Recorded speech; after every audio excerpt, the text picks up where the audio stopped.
സാഷ്ടാംഗം നമസ്കരിച്ചുകൊണ്ട് എല്ലാവർക്കും അന്തർശൗര്യജ്ഞത്തിന്റെ 369 ഭാഗത്തിലേക്ക് സ്വാഗതം. ഇന്ന് നമുക്ക് വേണ്ടി ഹോസ്റ്റ് ചെയ്യുന്നത് ശ്രീ ശിവപ്രസാദാണ്. നമുക്ക് വേണ്ടി വായിക്കുന്നത് ഡോക്ടർ രമ കൃഷ്ണകുമാർ പെരിന്തൽമണ്ണയിൽ നിന്നാണ്. നമുക്ക് വേണ്ടി അനൗൺസ് ചെയ്യുന്നത് ശ്രീ ലക്ഷ്മണൻ മാസ്റ്ററാണ്. മാസ്റ്ററെ, രമയോട് പറഞ്ഞോളൂ. സായിരാം. ഓം ശ്രീ സായിരാം. ഇന്ന് 369 ദിവസമാണ് അന്തർശൗര്യയജ്ഞത്തിൻ്റെ. ആ ഭാഗത്തേക്ക് എല്ലാവരെയും ഹൃദയത്തിൻ്റെ ഭാഷയിൽ സ്വാഗതം ചെയ്തുകൊള്ളുന്നു. ഇന്ന് വായനക്ക് വാണി വായിക്കുന്നത്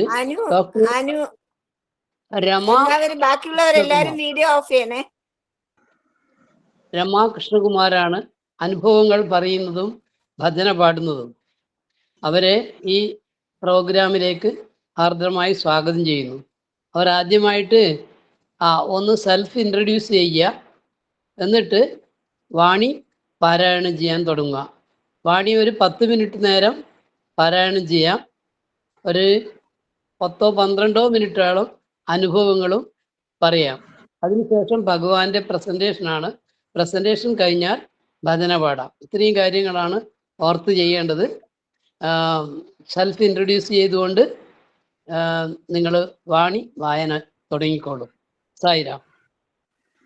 സായിരാം.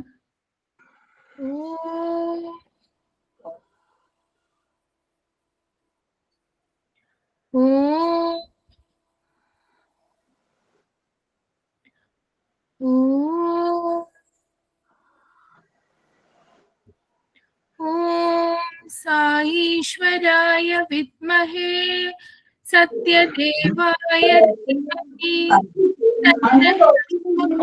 ഉദയാത്. സായിരാം. ഞാൻ ഡോക്ടർ രമ കൃഷ്ണകുമാർ, പെരിന്തൽമണ്ണയിലെ ഒരു ഗാസ്ട്രോ എൻട്രോളജിസ്റ്റ് ആണ്. ഇവിടെ MES മെഡിക്കൽ കോളേജിൽ വർക്ക് ചെയ്യുന്നു. എൻ്റെ ഹസ്ബൻഡ് ഡോക്ടർ അനൂപ് മേനോൻ, കണ്ണ് ഡോക്ടറാണ്, ഒഫ്താൽമോളജിസ്റ്റ് ആണ്. 2 മക്കൾ നന്ദിത, നിവേദിത. Self introduction. ഭഗവത് വാണി വായിക്കുന്നു. ഒരേ ദീപശിഖയിൽ നിന്നും കൊളുത്തപ്പെട്ട ദീപങ്ങൾ. അമേരിക്കയിൽ നിന്നും ഇവിടെ എത്തിച്ചേർന്നിട്ടുള്ള നിങ്ങളുടെ ഒരു സഹോദരി, ഒരു യോഗാഭ്യാസി എന്നും ആ വിദ്യയുടെ പ്രചാരക എന്നും ഉള്ള നിലയിൽ അവരുടെ അനുഭവങ്ങളെ പറ്റി നിങ്ങളോട് സംസാരിക്കുകയായിരുന്നല്ലോ. ആധ്യാത്മിക ലക്ഷ്യപ്രാപ്തിക്ക് 2 മാർഗങ്ങളിൽ കൂടെ മുന്നോട്ട് പോകാം: പ്രാർത്ഥനയും ധ്യാനവും. പ്രാർത്ഥന നിങ്ങളെ ഈശ്വരന്റെ പാദപത്മങ്ങളിലെ ഒരു അഭയാർത്ഥിയാക്കി മാറ്റുമ്പോൾ, ധ്യാനം ഈശ്വരനെ നിങ്ങളുടെ അരികിലേക്ക് വരുന്നതിനും അദ്ദേഹത്തെ പ്രാപിക്കുന്നതിനുള്ള മാർഗം അദ്ദേഹം തന്നെ നിങ്ങളെ ബോധ്യപ്പെടുത്തി തരുന്നതിനും ഇടയാക്കുന്നു. അത് നിങ്ങളെ അദ്ദേഹത്തോടൊപ്പം ഒന്നായി ചേർന്ന് മുന്നോട്ട് നീങ്ങാൻ സഹായിക്കുന്നു. അല്ലാതെ നിങ്ങൾ താണ നിലയിലും അദ്ദേഹം ഉയർന്ന നിലയിലും എന്ന തരത്തിലല്ല. പ്രാർത്ഥന കൊണ്ടും അതേ ഫലം തന്നെ പ്രാപിക്കാമെങ്കിലും ധ്യാനമാണ് മുക്തിപദം പ്രാപിക്കാൻ ഏറ്റവും സഹായകമായ ഉത്തമമായ രാജപാത. എന്നാൽ ധ്യാനാഭ്യാസത്തിന് ഏകാഗ്രതാ പരിശീലനം അത്യന്താപേക്ഷിതമാണ്. ഇന്ദ്രിയങ്ങളെയെല്ലാം പൂർണ്ണമായും നിയന്ത്രണാധീനമാക്കിയിരിക്കണം.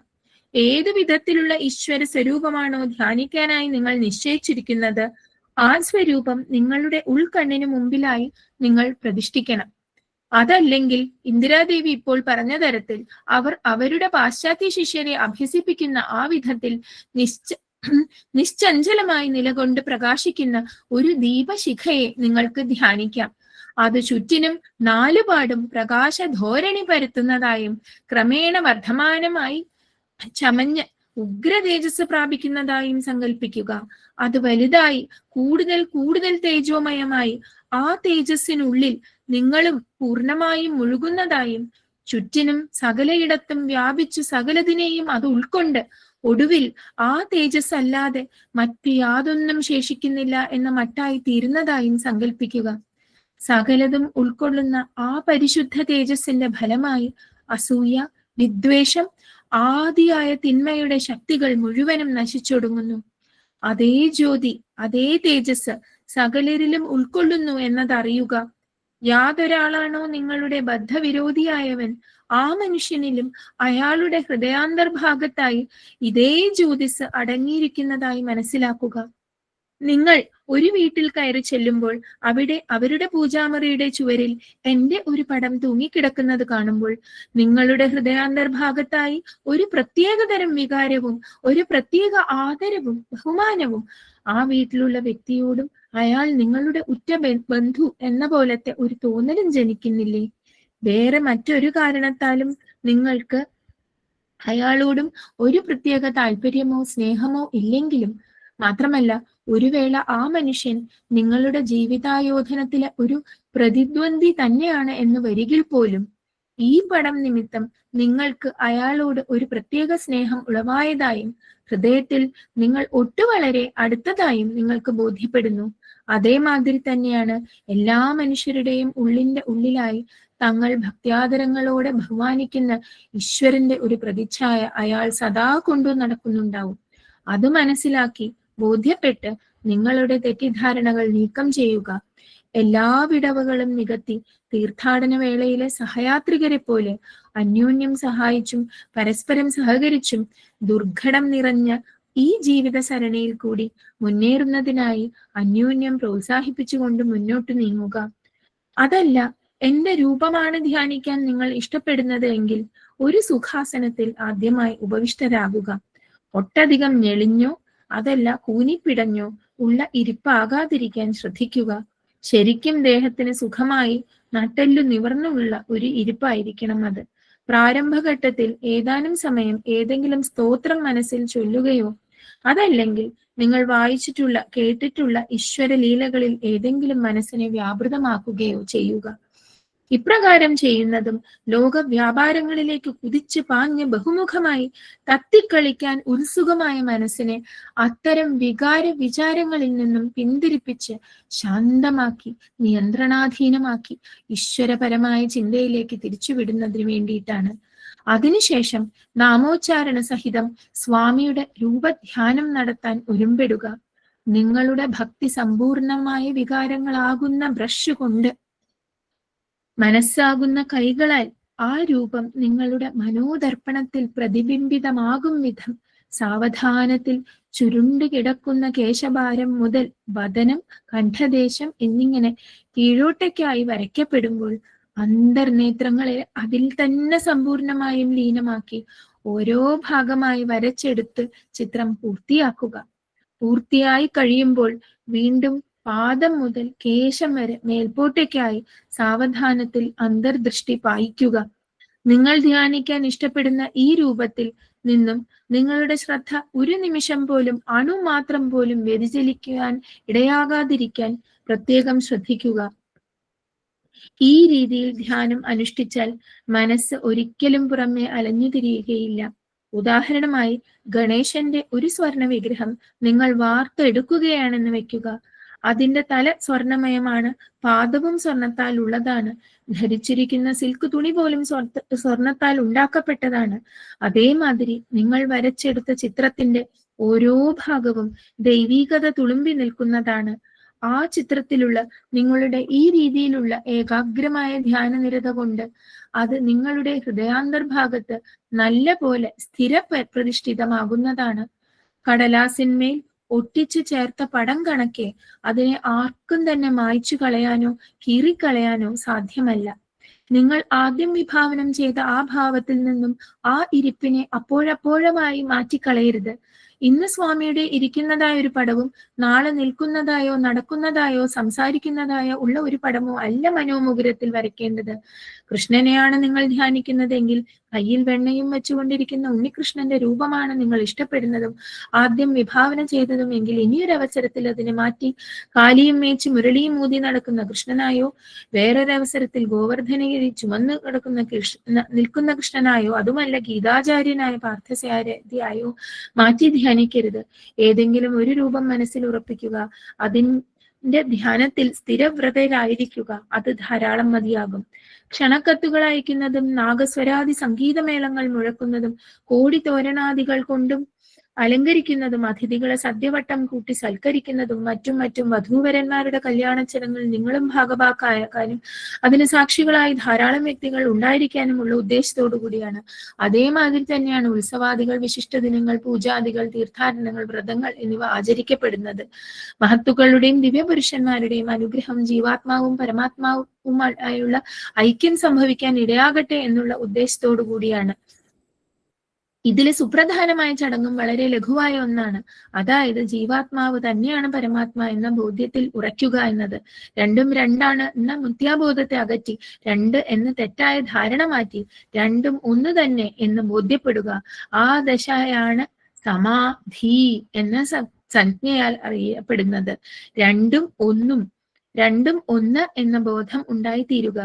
ഏകമായ, പരിപൂർണമായും ശാന്തമായും യാതൊരു വികാരങ്ങളും ഇല്ലാത്ത പ്രശാന്തമായ ബുദ്ധിയുടെ ഒരു അവസ്ഥയാണത്. പലതരത്തിലുള്ള യോഗാഭ്യാസങ്ങൾ പരിശീലിക്കാൻ നിങ്ങളെ സഹായിക്കും. ഇക്കാര്യത്തിൽ ഒരു സംഗതി ചൂണ്ടിക്കാട്ടാൻ ഞാൻ ആഗ്രഹിക്കുന്നു. അതായത് യോഗം അഭ്യസിക്കുന്ന വ്യക്തിയുടെ മനസ്സ് യാതൊരുവിധ ദുശ്ചിന്തകളാലും പങ്കിലമാകാത്ത ഒന്നായിരിക്കണം. മനസ്സ് ഒരു ഛായാഗ്രഹണ യന്ത്രം പോലെയാണ്. അതിലെ കണ്ണാടി ഏതെങ്കിലും ഒരു വസ്തുവിനെ അഭിമുഖമാക്കി അതിൽ ഘടിപ്പിച്ചിട്ടുള്ള യന്ത്രം ഒന്ന് അമർത്തിയാൽ ആ വസ്തുവിന്റെ ഛായ ഉള്ളിൽ പതിയുന്നു. അതിനാൽ നിങ്ങൾ സദാസമയവും പ്രത്യേകം ശ്രദ്ധിക്കേണ്ട ഒരു കാര്യമാണ്, ഉള്ളിലിരിക്കുന്ന ആ തട്ടിനെ, നിങ്ങളുടെ മനസ്സിനെ ഏറ്റവും പരിശുദ്ധമായ വസ്തുവായി ഈശ്വരന് അഭിമുഖമായി തന്നെ എപ്പോഴും തിരിച്ചു വെക്കുക. എന്നിട്ട് ആ യന്ത്രം അമർത്തുക. വിശുദ്ധ ഗംഗാനദി അരികിൽ തന്നെയുള്ളപ്പോൾ മലിനജലത്തിൽ കിടന്ന് ഉരുണ്ടു പുളയുന്നത് എന്തിന്? സദാ ഈശ്വര ധ്യാനത്തിൽ നിരതരായിരിക്കുക. ഏത് രൂപമായാലും അതുകൊണ്ട് വ്യത്യാസമില്ല. നിരന്തരം പരിശുദ്ധമായി തന്നെ സമ്പർക്കത്തിൽ ഏർപ്പെട്ട് ജീവിക്കുക. മറ്റു സകല സൃഷ്ടിജാലങ്ങളുമായി നിങ്ങൾ ഏകത്വം പ്രാപിക്കുക. അസൂയ എന്നത് ഒരു തരം ഇത്തിൽ കണ്ണി പോലെയാണ്. സാധന നിമിത്തം നിങ്ങൾ ആർജിച്ച് വച്ചിട്ടുള്ള സകല നന്മകളെയും അത് ആർത്തിയോടെ ഊറ്റിക്കുടിച്ചു കളയുന്നു. നിങ്ങളുടെ കയ്യ് അത് നിങ്ങളുടെ സ്വന്തമായതിനാൽ, ദേഹത്തിന്റെ തന്നെ ഒരു ഭാഗമായതിനാൽ അത് ഒരു ഉപദ്രവകരമായ സാധനമായി നിങ്ങൾ കരുതുന്നില്ല. അതേമാതിരി ആയിരിക്കണം നിങ്ങളുടെ അയൽക്കാരനെയും നിങ്ങൾ കാണാൻ. ഈശ്വരനാകുന്ന ആ ഏക ദീപത്തിൽ നിന്നും ജ്വലിക്കപ്പെടുന്ന അനേകം മറ്റു ദീപങ്ങൾ മാത്രമാണ് സകല മനുഷ്യരും. ഏറ്റവും ചെറുതായ, അത്യധികം സൂക്ഷ്മമായ ഒരേ ഒരു വിത്തിൽ നിന്നുമാണ് കോടാനുകോടി വിത്തുകൾ ഉൽപ്പാദിപ്പിക്കുന്ന ബൃഹത്തായ ആൽവൃക്ഷം വളരുന്നത്. രാജ്യങ്ങൾ അതിന്റെ പല ശാഖകളും, വ്യക്തികൾ അതിന്റെ ഓരോ വിത്തുക്കളുമാണ്. അതിനാലാണ് സൃഷ്ടമായ സകല ജീവരാശികളുടെയും ഹൃദയാന്തർഭാഗത്താണ് ഈശ്വരൻ സ്ഥിതി ചെയ്യുന്നത് എന്ന് പറയപ്പെടുന്നത്.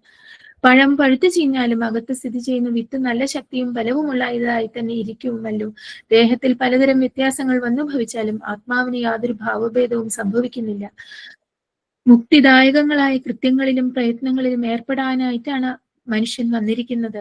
അപ്രകാരം ചെയ്താൽ മാത്രമേ ആ പരബ്രഹ്മത്തിൽ, ആ പാരാവാരത്തിൽ കേവലം ഒരു തുള്ളി മാത്രമായ അവൻ വിലയം പ്രാപിക്കുന്നുള്ളൂ. അതാണ് നിങ്ങളുടെ ജീവിതോദ്ദേശം എന്നത് എപ്പോഴും നിങ്ങളുടെ ഓർമ്മയിലിരിക്കട്ടെ. സായിരാം. സായിരാം. ഇനി നിങ്ങളുടെ വ്യക്തിപരമായ അനുഭവങ്ങൾ ഭഗവാനുമായിട്ടുള്ളത് പങ്കുവെക്കാം. സായിരാം. വ്യക്തിപരമായി ഒരുപാട് ഉദാത്തമായ വലിയ വലിയ അനുഭവങ്ങൾ ഉണ്ടായിട്ടില്ല.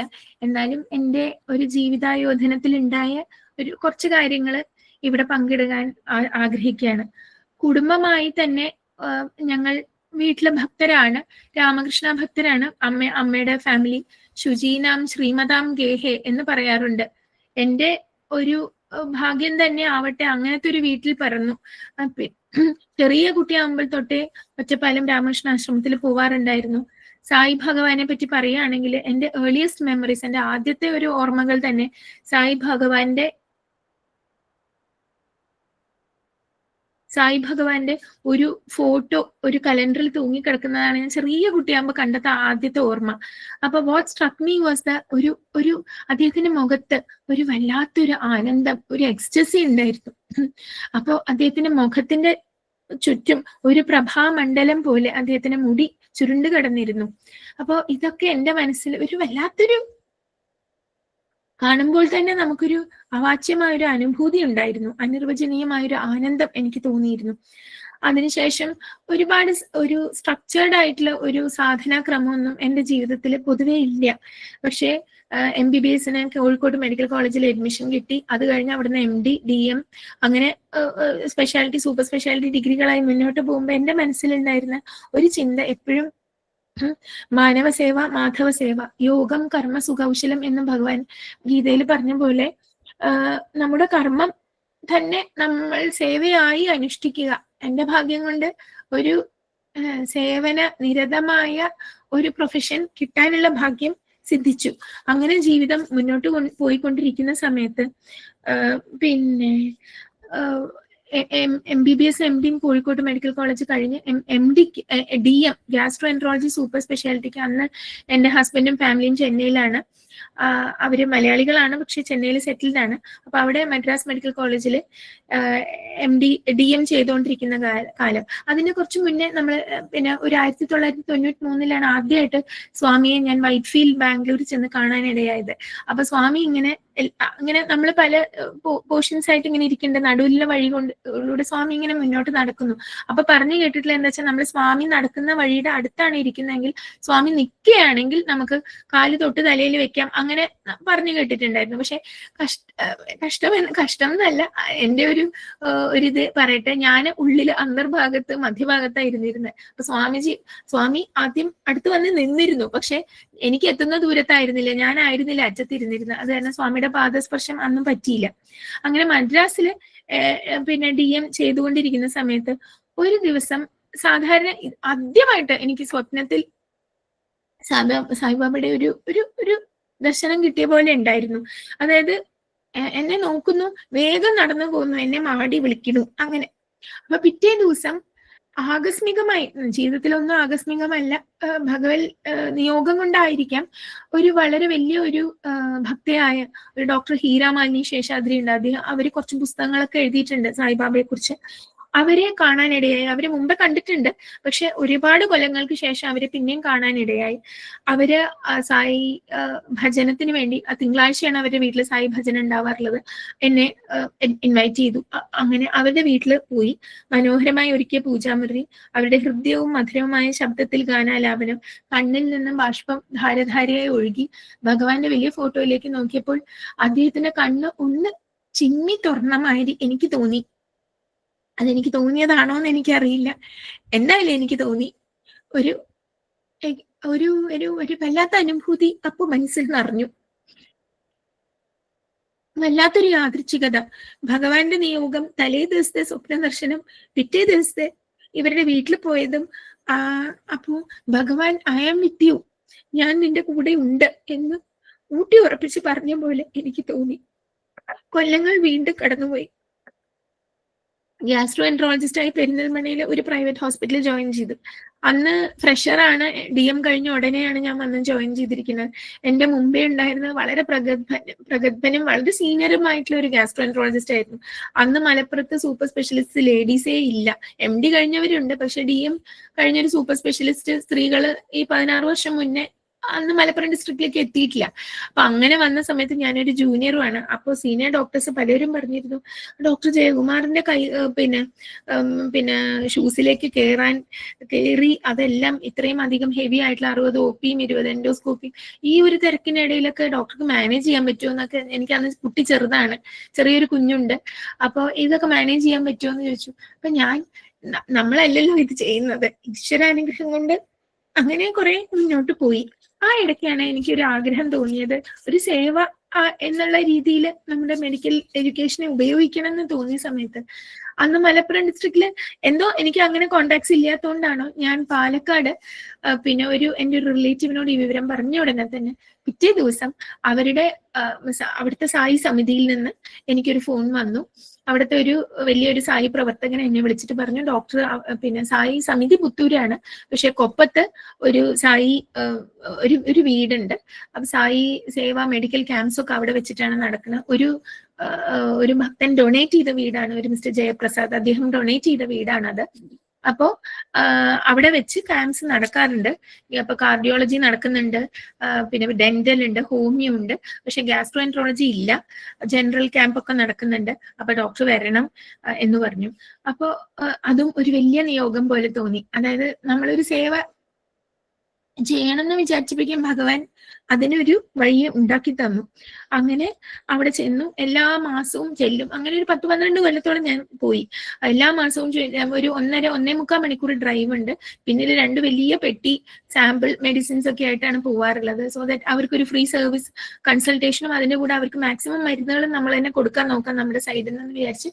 കുറച്ച് പേഷ്യൻസ് ഉണ്ടാവും, അവരും കുറെ സാമ്പിൾസ് കളക്ട് ചെയ്ത് വെക്കും അവിടുത്തെ വോളണ്ടിയേഴ്സ്. അങ്ങനെ ആ സമയം ഒരു ദിവസം വളരെ ആനന്ദപൂർവമായിട്ടാണ് ചെലവഴിക്കാറുള്ളത്. എന്തൊക്കെ മഹദനുഗമ ലഭ്യാം ഭക്തിരേവ അത്ര സാധ്യ എന്ന് ഭാഗവതത്തിൽ പറയാറുണ്ട്. അതേപോലെ മഹത്തുക്കളെ കാണുമ്പോൾ ഭക്തി വർദ്ധിക്കുന്നു.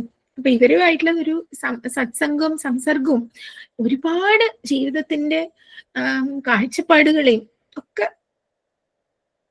നല്ല രീതിയിൽ മാറ്റിമറിക്കാൻ സഹായിച്ചു. അതിന്റെ ഇടയ്ക്കാണ് ഈ വീട്ടില് പിന്നെ സായിനാഥന്റെ അത്ഭുതങ്ങൾ പലതും നടക്കാറുണ്ട് എന്ന് കേട്ടിട്ടുണ്ട്. അപ്പൊ ഒരു പ്രാവശ്യം ഞാൻ എന്റെ പൊട്ടബുദ്ധിയിൽ തോന്നിയതായിരിക്കും, ഞാൻ എന്റെ മനസ്സിൽ ആഗ്രഹിച്ചു, എത്രയോ അത്ഭുതങ്ങൾ സായിബാബ നടത്തുന്നുണ്ട്, എനിക്ക് ഒരെണ്ണം കണ്ടാ തിരക്കിടില്ല. പിന്നെ അതിന്റെ അടുത്ത സെക്കൻഡിലെല്ലാം ഞാൻ ആലോചിച്ചു, നമ്മുടെ ജീവിതം തന്നെ ഒരു മഹാത്ഭുതമല്ലേ, ഭഗവാൻ ചുക്കാൻ പിടിച്ച് മുന്നോട്ട് കൊണ്ടുപോകുന്ന ഒരു മഹാത്ഭുതമല്ലേ നമ്മുടെ ജീവിതം. ഇനി ഞാൻ എന്തിനു വേറെ ഉണ്ണികൃഷ്ണൻ മനസ്സിൽ കളിക്കുമ്പോൾ ഉണ്ണികൾ മറ്റു വേണമോ മക്കളായി എന്ന് പറഞ്ഞ പോലെ നമ്മുടെ ജീവിതം തന്നെ ഒരു അത്ഭുതമായി നമ്മൾ മുന്നോട്ട് കൊണ്ടുപോകുമ്പോൾ നമുക്കിനി എന്തിനാ വേറെ അത്ഭുതങ്ങൾ കാണുന്നതെന്ന് ഞാൻ വിചാരിച്ചു. പക്ഷെ സായി ഭഗവാൻ അത് കേട്ടു എന്ന് തോന്നുന്നു. അടുത്ത പ്രാവശ്യം ഞാൻ ചെന്ന സമയത്ത് അവിടുത്തെ പിന്നെ വോളണ്ടിയേഴ്സ് എന്നോട് പറഞ്ഞു, ഡോക്ടർ ഒന്നും പോയി പൂജാമുറിയിൽ പോയിട്ടൊന്ന് തൊഴുതു വന്നോളൂ. ഇപ്രാവശ്യം സായി ഭഗവാന്റെ പിന്നെ ഫോട്ടോയില് ഇന്നലെ ഒരുപാട് ഭസ്മം വന്നിട്ടുണ്ട്, ഒന്ന് പോയി തൊഴുതു പോന്നോളൂ എന്ന് പറഞ്ഞു. അപ്പോ ഞാൻ അവിടെ ഓടിച്ചെന്ന് തൊഴുതു. എന്റെ മനസ്സിൽ സമ്മിശ്രമായ വികാരങ്ങളായിരുന്നു. ഭഗവാന്റെ ലീലയെ കണ്ടതിലുള്ള നിസ്സീമമായ ആനന്ദം ഒരു സൈഡില് അതുണ്ട്. ഞാൻ ഭഗവാന്റെ ഒരു അത്ഭുതത്തിനായി ആഗ്രഹിച്ചു എന്ന എന്റെ മനസ്സിലെ അല്പബുദ്ധിയെ കുറിച്ച് ആലോചിച്ചുള്ള ഒരു ജാള്യത അതുകൊണ്ട് ആലോചിച്ചപ്പോഴേക്കും അത് സാധിച്ചു തന്നില്ല നിസ്സീമമായ കൃപ. ഇതെല്ലാം മനസ്സിലൂടെ എനിക്ക് മിന്നി മറിഞ്ഞു. നമസ്കരിച്ചു. എഴുന്നേൽക്കുന്നതിന് മുമ്പ് ഒരു നേർത്ത കരസ്പർശം പോലെ എന്റെ മൂർധാവിൽ എനിക്ക് അനുഭവപ്പെട്ടു. എന്റെ മനസ്സ് അന്ന് ഒരുപാട് നിറഞ്ഞു. എന്റെ ജീവിതത്തിലെ ഒരുപാട് പ്രതിസന്ധികളിൽ സായിനാഥൻ എനിക്ക് വഴികാട്ടി ആയിട്ടുണ്ട്. ഈ ഞാൻ പറഞ്ഞിരുന്നല്ലോ, പാലക്കാട് ഈ സായി സമിതിയിലെ ഒരുപാട് വർക്കേഴ്സ് നമ്മളുടെ ഒരു ഫാമിലി ഫ്രണ്ട്സ് പോലെ, നമ്മുടെ ആപ്തമിത്രങ്ങളെ പോലെ പല സമയത്തും നമ്മളുടെ ലൈഫിലേക്ക് കയറി വന്നിട്ടുണ്ട്. എൻ്റെ അച്ഛൻ വളരെ സീരിയസ് ആയിട്ട് പെരിന്തൽമണ്ണയിൽ ഒരു ഹോസ്പിറ്റലിൽ അഡ്മിറ്റഡ് ആയ സമയത്ത് നമുക്കൊരു ഹോംനെസ് വേണ്ടിയിരുന്നു. അത് ഞാൻ മനസ്സിൽ ആലോചിച്ച് ഞാനിവിടെ തേടുകയായിരുന്നു. പക്ഷെ ഒരു റിലയബിൾ ആയിട്ട് ഒരാളെ നമുക്ക് കിട്ടിയില്ല.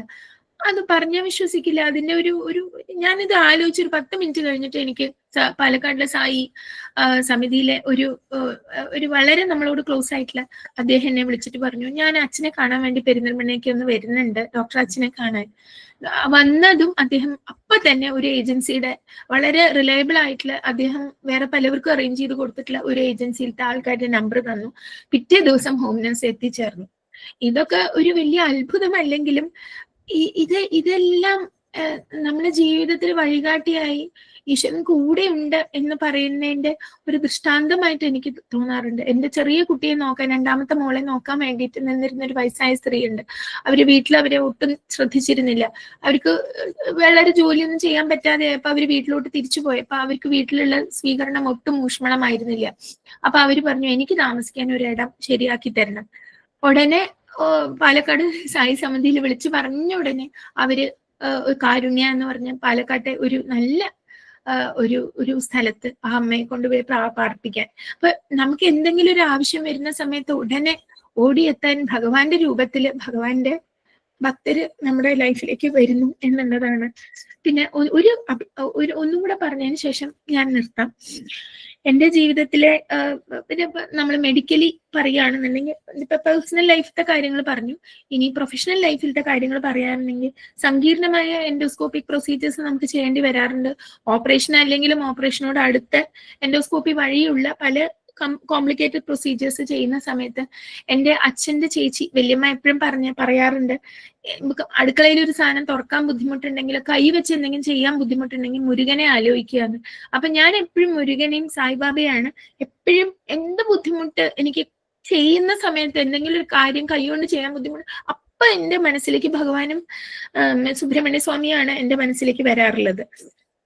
അപ്പൊ മല പോലെ വന്നത് മഞ്ഞു പോലെ പോവുക എന്ന് പറഞ്ഞ പോലെ ഇവർ രണ്ടുപേരും എന്റെ കാര്യങ്ങളിലൂടെ അത് എങ്ങനെയെങ്കിലും ഒന്ന് വിജയിപ്പിക്കും. ഒരിക്കല് രക്തം ഛർദ്ദിച്ച് ഇത് ഒരു ദൃഷ്ടാന്തം മാത്രം, ഇങ്ങനെ ഒരുപാട് എന്റെ ജീവിതത്തിൽ സംഭവിച്ചിട്ടുണ്ട്. ഒരിക്കലും രക്തം ഛർദ്ദിച്ചിട്ട് ഒരു രോഗി വളരെ സീരിയസ് ആയി, BP എല്ലാം ഫോൾ ചെയ്ത്, അത്രയും രക്തസ്രാവം ഉണ്ടായി, BP എല്ലാം ഫോൾ ചെയ്ത് വന്നു. എൻഡോസ്കോപ്പി ചെയ്തപ്പോൾ ആമാശയം നിറച്ച് രക്തമാണ്. ഈ രക്തത്തിന്റെ അടിയിൽ വല്ല പുണ്ണോ എന്തെങ്കിലുമൊക്കെ കണ്ടു കഴിഞ്ഞാലേ നമുക്ക് അതിൽ ഇഞ്ചക്ഷൻ ചെയ്ത് ഈ രക്തത്തിന്റെ സ്രോതസ്സിനെ നമുക്ക് കണ്ടുപിടിച്ച് അതിനെ അറസ്റ്റ് ചെയ്യാൻ പറ്റുള്ളൂ. ആ ബ്ലീഡിങ് അപ്പം നിന്നില്ലെങ്കിൽ പിന്നെ ആകെയുള്ള ഒരു പോംവഴി ഡയറക്റ്റ് സർജറിക്ക് പേഷ്യന്റിനെ ഷിഫ്റ്റ് ചെയ്യുക എന്നുള്ളതാണ്. അപ്പോഴത്തേക്കും ഒരുപാട് സമയം പോകും, ചിലപ്പോൾ പേഷ്യന്റിന്റെ ജീവൻ തന്നെ നമുക്ക് കിട്ടിയെന്ന് വരില്ല. അപ്പൊ ഇങ്ങനെ ഇത്രയധികം രക്തം ഇങ്ങനെ ഒഴുകുന്ന സമയത്ത് കണ്ണ് കൊണ്ടൊന്നും നമുക്ക് കാണാനും കഴിയുന്നില്ല. അപ്പൊ ഒരൊറ്റ വിളി, ഭഗവാനെ എനിക്കത് ചെയ്യാൻ പറ്റണേന്ന് ഞാൻ മനസ്സിലായി, രോഗിയെ രക്ഷപ്പെടുത്തണേ, അത് എങ്ങനെയായാലും രക്ഷപ്പെട്ടാ പോരെ, രോഗിയെ രക്ഷപ്പെടുത്തണേ എന്ന് മനസ്സിൽ പെട്ടെന്ന് ഒരു മഹാവൈദ്യനായ അദ്ദേഹത്തിനെ വിളിച്ചപ്പോഴേക്കും പെട്ടെന്ന് മായയുടെ മറ നീക്കിത്തരുന്ന പോലെ ഈ രക്തം കംപ്ലീറ്റ് ഒരു കുറച്ച് സമയം കൊണ്ട് അതങ്ങനെ നീങ്ങി. എന്റെ കൂടെ ടെക്നീഷ്യൻസ് എന്നോട് പറഞ്ഞു, മാഡം എങ്ങനെയാ അത് അവിടെ ഇഞ്ചക്ഷൻ ചെയ്ത്, ഞങ്ങളൊക്കെ നോക്കുമ്പോ ചോര മാത്രമേ കണ്ടു. പക്ഷെ എനിക്കറിയില്ല, ഒരു മിനിറ്റ് നേരത്തേക്ക് എന്റെ കണ്ണിൽ നിന്ന് ആ ചോരയെല്ലാം നീങ്ങി. ആ താഴെ ഒരു വലിയ രക്തം ചീറ്റുന്ന ഒരു അൾസർ എനിക്ക് കാണാൻ കഴിഞ്ഞു. അതിലേക്ക് എൻഡോസ്കോപ്പി വഴി നമ്മൾ ഇഞ്ചക്ഷനും ക്ലിപ്പൊക്കെ ഇടുന്നു, രക്തസ്രാവം നിൽക്കുന്നു, രോഗി രക്ഷപ്പെടുന്നു. അപ്പൊ പ്രാർത്ഥനയോടെ നമ്മൾ ഗ്ലൗസ് ഊരുമ്പോ ഒരു ഫ്ലാഷില് ഞാൻ റിയലൈസ് ചെയ്യുന്നു അത് എന്റെ മേന്മയല്ല. ഗീതയിൽ പറയുന്നില്ലേ കൃഷ്ണ ഭഗവാൻ, നിമിത്തം മാത്രം ഭവ സവ്യസാചൻ, നീ പാർത്ഥ നീ ഒരു നിമിത്തം മാത്രമാണ്. അതുപോലെ ഞാൻ എന്ന ഈ ചെറിയവൾ ഒരു നിമിത്തം മാത്രം, ഈശ്വരന്റെ ഒരു ചാനൽ മാത്രം. അപ്പോ അങ്ങനെ അറിയുമ്പോ പിന്നെ നമുക്ക് സന്തോഷത്തിനും ആനന്ദത്തിനും വേറെ എന്ത് വേണ്ടു. ഈയിടെ പ്രശാന്തി നിലയം സന്ദർശിക്കുകയുണ്ടായി. ആ സമയത്തും ഇവിടെ നിന്ന് പോവാൻ പറ്റും, കൂടെയുള്ള ഡോക്ടർ ലീവാണ്, പോവാൻ പറ്റും, ഫാമിലി പോകുന്നുണ്ടായിരുന്നു, എന്റെ എക്സ്റ്റെൻഡഡ് ഫാമിലി. അവരിവിടെ പോണെന്ന് വിചാരിച്ച് പറ്റില്ല എന്ന് വിചാരിച്ച ആ ലാസ്റ്റ് മിനിറ്റിൽ എനിക്ക് സാധിച്ചു. അപ്പൊ ഇതെല്ലാം ഭഗവാന്റെ നിസ്സീമമായ ഒരു കരുണ മാത്രമാണെന്ന് ഞാൻ കരുതുന്നു. സർവധർമാൻ പരിത്യജ്യ മാമേകം ശരണം വ്രജ അഹം ത്വാം സർവപാപേഭ്യോ മോക്ഷയിഷ്യാമി മാ ശുച എന്ന് ഭഗവാൻ ഗീതയിൽ പറയുന്ന പോലെ എല്ലാം പരിത്യജിച്ച് എന്നെ തന്നെ ശരണം പ്രാപിക്കൂ, എല്ലാം ഞാൻ നോക്കിക്കോളാം എന്ന് ഭഗവാൻ പറയുന്ന പോലെയാണ് എന്റെ ജീവിതത്തിലെ ഓരോരോ ദൃഷ്ടാന്തങ്ങളും. ഭഗവാനിൽ അഭയം പ്രാപിക്കുന്നു. പറഞ്ഞതെല്ലാം സായി പാദത്തിൽ സമർപ്പിക്കുന്നു. സായിരാം. സായിരാം ഡോക്ടർ, വളരെ വളരെ ഹൃദയസ്പർശിയായ അനുഭവങ്ങൾ. Sairam. Rama, thank you so much Rama for joining. 2-3 പ്രാവശ്യം മാറിപ്പോയി, വന്നില്ലെങ്കിൽ കട്ടായി പോനെ കേട്ടോ. Thank you so much. Sairam. Sairam. Sai Ram.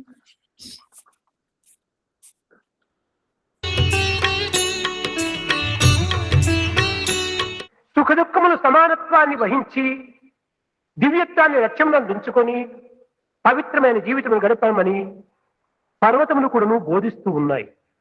The mountains are teaching a lesson to the man that man should treat everything with equal mindedness, accept sorrow and joy with equal mindedness, and enjoy the real divinity which is based upon equality and equanimity. చలియే అని పర్వతములు ఏ రగ్గులను ధరించటం లేదు. Mountains are not covering themselves with any ఎండలు అధికముగా ఉన్నవి అని ఏ hill station కు వెళ్ళటం లేదు.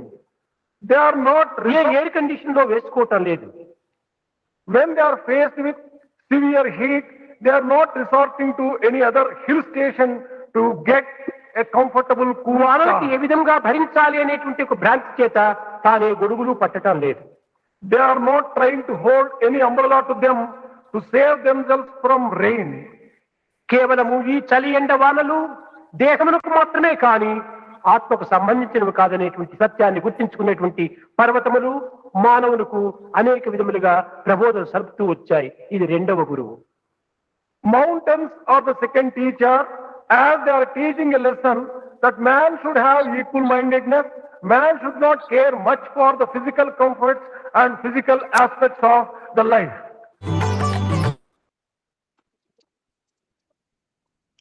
സായിരാം, ഇനി ഡോക്ടർ ഭജന പാടിക്കോളൂ. സായിരാം, ഭജന ഇന്ന് രാവിലെ പെട്ടെന്ന് തോന്നി, സ്വാമി പറയുന്ന പോലെ തോന്നി, സ്വന്തം എഴുതിയത് ചൊല്ലൂ എന്ന്. അപ്പോ പെട്ടെന്ന് എഴുതി ഞാൻ സ്വാമി പാദങ്ങളിൽ സമർപ്പിക്കുന്നു എന്റെ വാക്കുകൾ. ഇത് ഞാൻ എഴുതിയ ഒരു ഭജന ചൊല്ലാം. അനന്തശയന എന്നുള്ള ട്യൂണിലാണ് പെട്ടെന്ന് അത് ചെയ്തെടുത്തത്. പ്രശാന്തി നിലയേ വാസദേവ സായിനാഥ സദ്ഗുരുദേവ. പ്രശാന്തി നിലയേ വാസദേവ സായിനാഥ സദ്ഗുരുദേവ. പുരീശ ഈശ്വരാംബതനയാ ദുരിത നിവാരണ ഭവ ഭയതരണ. പുരീശ ഈശ്വരാംബതനയാ ദുരിത നിവാരണ ഭവ ഭയതരണ. പ്രശാന്തി നിലയേ വാസദേവ സായിനാഥ സദ്ഗുരു ദേവ. വാദ്യവിലോല വിജയപ്രദാത മാനസവാസ ഹൃദയ വിലാസ.